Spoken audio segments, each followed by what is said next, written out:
Então vamos lá, vou bater um papo sobre uma pergunta que me chegou através do direct, por esses dias aqui de carnaval.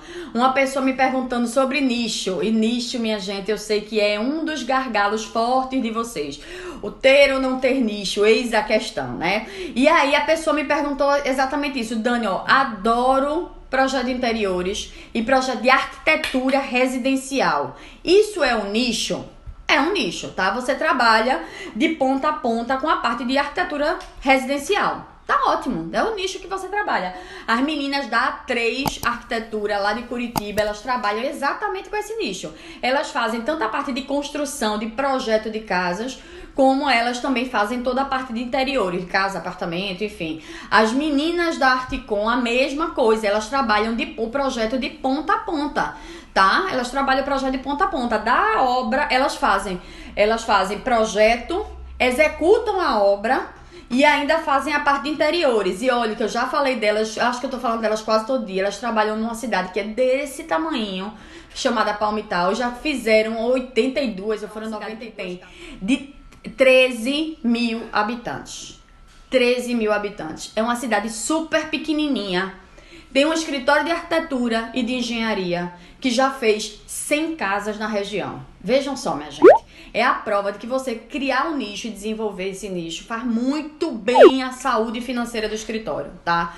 E agora elas estão passando por um processo de transição, onde elas também, como é uma cidade pequena, elas acabam fazendo algumas coisas de comercial e elas estão assim apaixonadas. Dá para o mesmo escritório trabalhar com comercial e com residencial. Cara, se você tá começando... se você tá começando mesmo, eu acho bom você experimentar de tudo pra entender o que gosta. Mas se você já tem um tempo de trabalho, já tem mais projetos numa área do que na outra, cara, nicha, foca, coloca a tua energia no lugar de onde sai a maioria dos ovos da sua cesta, tá? Minha gente, se você tem aí na sua criação, se você tem mais galinha do que você tem codorna, então quer dizer que provavelmente existe uma produção maior de ovo de galinha do que de codorna. E aí você quer aumentar a quantidade de codorna ao invés de aumentar a quantidade de galinha, que é o que você já tem expertise, né? Então, assim, o nicho é muito importante. Ai, Dani, eu sou recém-formada, como é que eu escolho o nicho? Se você é recém-formado, tem muito estudante que me segue também, que pode estar aqui. Tem muito estudante, se você é estudante, recém-formado, sei lá, que ainda tá, ou então que você se formou e passou um tempo trabalhando com outra coisa, ou trabalhando no escritório, então assim... Conselho de tia Dani, experimenta vários tipos de projeto. Faz comercial sim, faz residencial sim, faz interiores, faz tudo que aparecer, vocês vão vão começar a fazer. Depois vocês selecionam e pois é, dá trabalho? Dá trabalho. Agora, economiza trabalho, meu Deus do céu. Meu Deus do céu, vocês não têm noção do que é economia de trabalho quando você termina o mapeamento de processo. Por quê? Você consegue delegar e o retorno dessa delegação que você faz, ele é muito melhor porque a pessoa já sabe o que tem que fazer. Quantas vezes, vamos lá, vou só dar um exemplo de como é importante o mapeamento de processo, tá? Deixa eu só explicar pra vocês. Quem aqui... Quando foi estagiário, uma das vezes que foi estagiário na vida, chegou no escritório, a pessoa chegou com uma planta, assim, um negócio pra você, faz, passa isso aqui para o computador, eu vou precisar disso agora à tarde. E aí você fica, como assim passa isso aqui a limpo? Quais são os layers? Onde é que eu salvo? Onde é que eu busco os parâmetros do escritório? Qual é o tipo de prancha? Onde é que estão os blocos? Onde é que... E você vai aprendendo, ai meu Deus do céu, a gente vai aprendendo como como diz meu pai, como bêbado descendo de ladeira, né? Venha. Vê cair, levanta, vê cair, levanta. É isso, são escritórios que não têm mapeamento de processo. São escritórios que não têm, como é que eu posso dizer? Que eles não conseguem ter nada mensurado porque não tem nada organizado. E aí, minha gente, não tem como a gente delegar um negócio que não tá organizado dentro de casa. Não dá. Não dá pra delegar o que não tá organizado dentro de casa.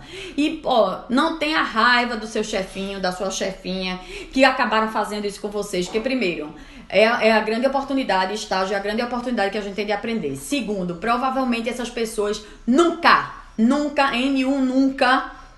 fizeram mapeamento de processo, já vieram de escritórios que não têm a menor noção do que é mapeamento de processo. E aí é uma sequência que, assim, a gente trabalha com o que a gente sabe, com o que a gente aprende. Então vocês estão aqui aprendendo com a tia Dani, que está dizendo para vocês que vocês precisam e organizar o escritório de vocês, fazer um mapeamento de processo de vocês para que as coisas andem, tá? Mas vamos voltar aqui pro nicho, que era o que a gente tava falando logo no começo. O nicho, ele é importante para que você seja reconhecido no seu mercado como uma pessoa que entende bastante daquilo ali. Então, se você faz de um tudo na vida, veja, vou dar um exemplo. Esse exemplo eu sei que a maioria de vocês já deve ter ouvido em algum lugar, mas esse exemplo eu acho um dos exemplos mais fiéis que existem sobre a capacidade de fazer a coisa, do nicho, fazer a coisa melhorar no seu escritório. Vamos lá, qual é o ovo? Vou voltar à história do ovo, né? Que eu falei do exemplo da codorna e o exemplo do ovo de galinha. Agora vamos voltar. Ovo de galinha e ovo de pato. Qual é que tem para vender no supermercado? Tá? Quero saber, na feira da sua esquina, o carro, não sei se aí na terra de vocês passa carro do ovo. Carro do ovo é meu sócio, tá? O bicho, eu ligar a câmera, o infeliz começa a passar aqui. É por isso que eu faço às 7h30 da manhã, porque eu acho que o sujeito tá tomando café ainda. Mas qual é o ovo que mais tem pra vender aí perto de você? É o ovo, olha aí, o Arlan dizendo que é o ovo da galinha. Na casa aqui é ovo de galinha, no Arlan também é ovo de galinha. Em geral, é ovo de galinha que tem pra vender mais perto de você. Assim, fato. Vai ter muito mais ovo de galinha do que de pato. Por quê? Porque, minha gente, ela tem foco. A galinha vai lá. Agora, a galinha... Qual é a única coisa que a galinha faz bem feito? Pôr ovo e mais nada, ela nem se preocupa com o resto. Agora o pato é metido a coisa, o pato ele nada, né? Ele vai lá no laguinho, no açude, no escambaquata, ele nada. O pato é enxerido, ele é metido a voar, então ele dá uns revoos, mas voa mal, nada muito mal, entendeu? E aí na hora de pôr ovo, o pato não tá concentrado, não faz o marketing dele e acaba o quê? O ovo dele é menos consumido, tá? O que pra ele é uma vantagem ou não, enfim, cada um com o seu cada um. Mas entendam que quanto mais especialista você é, quando a gente pensa em ovo, o primeiro ovo que a gente pensa é no ovo da especialista, que é a danada da galinha, tá? Então, por favor, sejam especialistas. Eu tenho um exemplo que aconteceu na minha vida que eu achei, assim, eu já era muito focada na questão do nicho, eu só fazia interiores residencial. Já era um período que eu já só fazia isso, tá? Só fazia interiores residencial, que é o que eu faço até hoje, tá?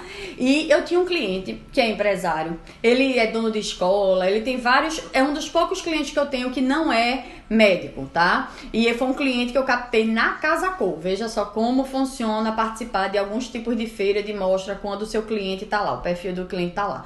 E aí eu tinha esse cliente, tava fazendo já 3º ou 4º projeto pra eles, e aí teve um dia que ele liga pra mim: Dani, ó, acabei de comprar um terreno aqui em Rio Doce, que é Olinda, região metropolitana de Recife, aqui em Rio Doce, e eu tô querendo construir um galpão para alugar esse galpão para supermercado. Eu queria que você fizesse o projeto. O cliente, vê só, minha gente, como isso é importante. O cliente já era meu, era para eu ter aquele apego à criatura, né? O cliente é meu, não vou passar ele para ninguém, vou fazer o projeto do galpão do sujeito lá, porque o cliente é meu. Tá doido, bicho? Eu sei lá fazer. Nunca fiz um projeto de galpão de supermercado. Ia ter que estudar a norma, estudar a legislação, aprovar esse negócio. Um monte de coisa que eu não tava com vontade de aprender pra fazer. E, assim, tudo que ele ia me pagar pra fazer esse projeto de supermercado não ia compensar as horas que eu ia ter que levar pra aprender a fazer aquele negócio. E aí, rapidamente, instantaneamente, eu disse pra ele: olha, fulano, eu não vou fazer. Infelizmente. Você é meu cliente, olha, quantos projetos de residência você tiver para eu fazer, eu faço. Mas esse eu não vou fazer. Eu vou lhe indicar um grande amigo meu que estudou comigo na faculdade e que hoje ele é especialista, ele faz projeto para o Grupo Walmart. Ele já fazia isso, já estagiava num escritório assim e até hoje ele faz. Passei lá o projeto pro Ângelo, eles devem ter fechado e eu nem acompanhei mais o negócio. E sabe o que foi que eu disse para ele? O que ele disse para mim na hora? O cara é empresário. Na hora que eu passei ele para um colega meu, ele olhou para mim, fez um ar de riso e disse: Dani, eu não esperava menos do que isso de você. Por quê? Porque eu já percebi que você é especialista realmente nessa parte de interiores, nessa parte de residência. Então eu esperava que você me dissesse que não ia fazer. É feito médico, veja só como a gente educa pelo exemplo. Arquiteto é feito médico, né? Cada um tem a sua especialidade, cada um tem a sua área de atuação. É isso. Cara, não dá pra você ser especialista em fazer projeto de ponte, em fazer projeto urbanístico e ao mesmo tempo tá preocupado com a almofada do cliente que você vai especificar num projeto de interiores. Galera, não dá. Entendam que assim, é uma disparidade tão grande que não dá. E só aqui o Bento falando, supermercado tem umas regras que precisam ser seguidas, inclusive na parte de instalação. É isso, eu não queria ter que estudar isso, minha gente. Não queria ter que estudar esse negócio. E aí quando você foca, olhe, entendam isso de uma vez por todas. O lugar onde a gente coloca o foco da gente é o lugar que vai expandir, tá? Onde é que tá essa frase eu repito o tempo todo. O sucesso de vocês mora numa casa conjugada, vizinha ao foco de vocês. É casa de vila, casa conjugada, uma agarrada com outra, parede com parede dividindo. Então aqui, sucesso, aqui tá o foco. São parceiros, estão ali todo mundo junto. Então, se você é recém-formado, se você tá começando agora, experimenta algumas coisas, alguns tipos de projeto. Entendam o que você tem mais aptidão ou mais tesão mesmo por fazer. Aquela coisa, aquela vontade, aquele desejo de fazer.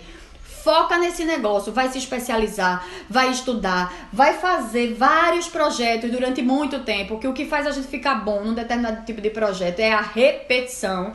Não repetição do projeto, mas repetição do processo criativo, do processo de execução, do experimentar vários fornecedores. E aí vai a nossa odisseia absoluta dos fornecedores, que faz parte do jogo. Faz parte do nosso jogo de trabalhar, tá certo? Mas, minha gente, nicho é uma das coisas mais importantes. Se você quer fazer o seu escritório crescer no ano de 2019, quer um conselho que a Dani, primeiro do ano, só que não. Mas vamos lá, quer um conselho? Foco no seu nicho. Entenda como você vai buscar, entenda isso, ó. Eu tinha duas coisas que eu queria muito fazer. Ou eu queria fazer restauro, trabalhar na parte de restauro, ou eu queria trabalhar na parte de construção, e a construção mais pesada, trabalhar com um projeto de edifício, essas coisas todas, tá? Era o que eu queria. Então, não consegui os primeiros estágios na área de restauro, consegui um estágio maravilhoso num dos maiores escritórios que tinha na época. Acho que até hoje ele é um grande escritório aqui na parte de construção. Então ele só faz, a maior parte do que ele faz é projeto de prédio, de edificação. Estagiei a faculdade inteira lá. Minha gente, foi uma das minhas melhores escolas. Por quê? Na época já era um escritório com mapeamento de processo certinho. Cara, rapidinho você se encaixava no processo de produção deles e ia com tudo em frente. Eles sempre foram muito bons nisso, né? Mas enfim, eu passei a minha faculdade toda ali. E todo mundo dizendo, Dani, tu tem jeito. Ai, minha gente, tem jeito para interiores. Jeito não, a gente tem aptidão. E assim, quando alguém fala que a gente tem jeito, parece que se eu não tenho jeito pro negócio, eu não desenvolvo. Não é isso. É a aptidão que a gente desenvolve sempre, tá certo? Sempre, sempre, sempre. E aí, o que foi que aconteceu? Eu saí da faculdade, não tinha emprego, eu não tinha como montar meu escritório, porque eu não tinha verba pra isso, eu tinha que trabalhar em algum lugar. Lá vou eu, danada, ter que entrar numa outra curva de aprendizado pra aprender a trabalhar com móvel planejado. E aí sim começar a trabalhar com interiores, e aí sim começar a entender o processo e escolher isso pra minha vida, tá? Demorei 8 anos a mais pra poder fazer essa escolha. Assim, já sabe o que quer desde o começo. Eu tive uma chefe que ela já entrou na faculdade de arquitetura sabendo que queria para trabalhar com design de interiores. Assim, muito tranquila. Ela já sabia, então ela já procurou o melhor estágio na área e criou a carreira dela toda em cima disso. Mas é muito difícil uma pessoa ser tão... ter essa lucidez tão grande, tão jovem, que é como a gente entra na faculdade. E ela teve. Mas é um caso raro. Se você, como eu, não foi um caso raro desse, não tinha a menor ideia onde é que ia trabalhar... Relaxa, cara, experimenta, testa, vê uma coisa, vê outra, já se formou, tá trabalhando como colaborador no lugar e não tá curtindo muito aquele tipo de projeto, começa a procurar outro escritório para colaborar nesse outro escritório que trabalha em outro tipo de projeto e assim você vai testando e experimentando. Mas resolva seu nicho, tá? Assim, se você terminar o ano de 2019 com a cabeça toda organizada e tendo escolhido o seu nicho, você vai ver que você já vai ter feito uma das melhores escolhas da sua vida. E deixa eu falar uma coisa pra vocês, escolha do nicho não é uma sentença de morte, tá? Não quer dizer que se você escolher o seu nicho hoje, você vai ter que morrer abraçada nele até o fim da vida. Veja, eu amo trabalhar com interiores, mas lá em 2014 eu escolhi fazer uma transição de parte do meu tempo para começar a ensinar a vocês.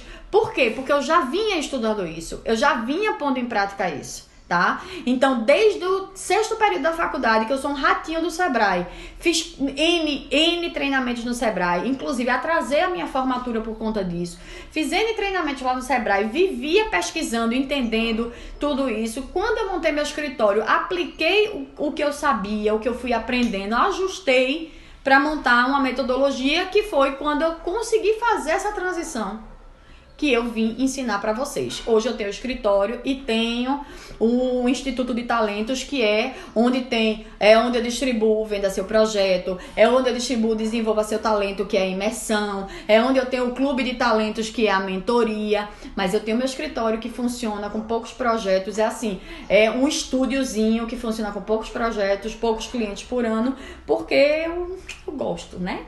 Eu adoro. Podia já ter aberto mão disso, mas eu não quero. Jovem, todo estudante é idealista e graças a Deus que somos.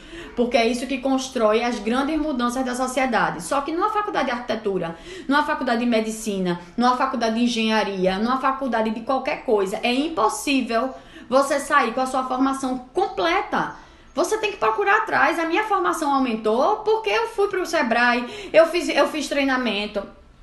Eu fiz tanta coisa, cara, tanta coisa já, vocês não têm noção a quantidade de dinheiro que eu invisto todos os anos em treinamento, muito, eu não paro. Eu tirei o carnaval, a maior parte do meu carnaval foi pra estudar, entendeu? Porque faz parte do jogo, minha gente, faz parte do jogo. A gente não pode querer que a coisa, tô pagando a faculdade e a minha formação vai cair inteira no meu colo, não vai, só lamento dizer. Tá? Só lamento dizer, a faculdade, assim, algumas faculdades têm as opções de ter algumas eletivas na área, quando são universidades maiores. Então, se tá afim de ter algumas opções de eletiva, lá na época do Enem, rala mais o bucho para poder conseguir passar na faculdade que tem mais dessas opções. Passou na faculdade menor, quer dizer que o ensino da faculdade menor é ruim? Não, eu estudei na faculdade pequenininha. Então vai lá, foca, aprende, extrai tudo que você tem para extrair daquela universidade, daquela faculdade que você tem, e vai buscar o resto do conhecimento que falta no mundo, porque o mundo tá aí, cheio de conhecimento, cheio de opções de aprendizado, e é isso que tem, tá? Isso é importante para tudo na vida, minha gente, para tudo. Na hora que vocês entenderem que quando você se especializa numa coisa, ai, minha gente, parece que assim, as portas se abrem, o dia clareia. Por quê? Porque quer dizer que a partir do momento que você se especializou, as coisas passam a ser mais fáceis? Não, elas passam a ser mais possíveis. Porque você vai ter uma curva de aprendizado, você vai ter um tempo para que você mostre às pessoas que você é um especialista e você comece a ser reconhecido como isso. Eu não sei nem se a Nay tá aqui ainda, mas a Nay, a arquiteta, trabalhava em Belém como arquiteta e resolveu que é apaixonada por fotografia e resolveu que fotografia era o sonho da vida dela e que ela ia fazer essa transição. Organizou, fez a transição. Hoje ela trabalha não só com fotografia, mas com marketing, né? Relacionando as duas coisas. Mudou aqui para Recife, tá trabalhando aqui em Recife. E ela fez, mas isso só é possível porque ela já tinha feito experimentação em alguns nichos, tinha percebido o que é que ela curtia mesmo, o que é que abria os olhos dela, fazia ela acordar mais animada, mais satisfeita todos os dias. Foi lá, partiu, focou. Nicho é vida, nicho é libertação. Preste atenção, escolha o nicho de vocês e parte pra cima. É uma construção, a gente constrói, tá? Então, assim, a gente tem que parar de querer o conhecimento pronto, a gente tem que parar de responsabilizar o outro, ou a instituição, ou a vida, ou o tempo nublado, ou o excesso de sol aqui de Recife, a situação em que a gente tá. A responsável sou eu, pela minha, como eu tô, vocês são os responsáveis pela de vocês, onde quer que vocês estejam. E agora é partir para crescer, partir para fazer a coisa acontecer de verdade. Todo dia andando um pouquinho, todo dia evoluindo um pouquinho, tá certo?